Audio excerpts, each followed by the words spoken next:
Long ago, way back in the year 1406, a very powerful man named Emperor Yongle decided to build the biggest, most mysterious, and most amazing home in the history of the world right in the heart of Beijing, China. And he wanted this place to be so grand that everyone who saw it would tremble with respect, because he believed he was the son of heaven and needed a palace that looked like the center of the universe. For 14 years, over 1 million workers and 100,000 master craftsmen worked day and night, hauling gigantic stones over roads made of ice and dragging massive tree trunks from faraway jungles just to build this massive fortress that we call the Forbidden City. But back then, they called it the Purple Forbidden City, not because the walls were purple, they were actually a deep, lucky red, but because ancient astronomers believed the North Star was purple and lived in the center of the sky, so the emperor, being the center of the earth, had to live in a purple palace right below it. Once the last golden roof tile was placed and the massive red doors were shut, this place became a locked-up world of secrets where almost nobody on Earth was allowed to enter, and for 500 years, if you were a regular person, a shopkeeper, a farmer, or even a brave soldier, just stepping 1 foot inside those high walls without an invitation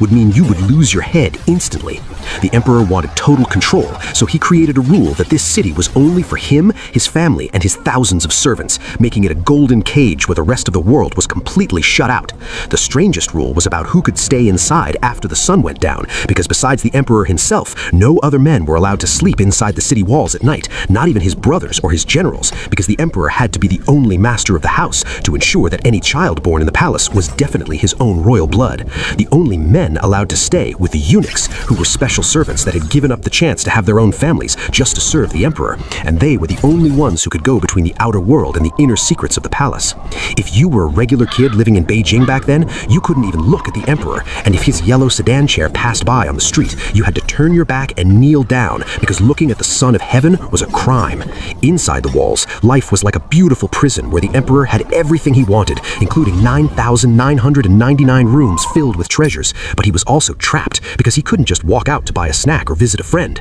and he spent his whole life surrounded by high red walls, yellow roofs, and spies watching his every move. The palace was designed to be a maze to confuse assassins, with floors made of special bricks that rang like bells when you walked on them so no one could sneak up on the king, and there were no trees in the main courtyards because trees could give a bad guy a place to hide. This secret world stayed locked tight, hiding its mysteries, whispers, and scandals from the eyes of common people for centuries, until the very last emperor, a boy named Puyi, was eventually forced out, and the heavy doors were finally thrown open, turning the most forbidden place on Earth into a museum where now you and I can walk through the very same gates that would have once cost us our lives to enter.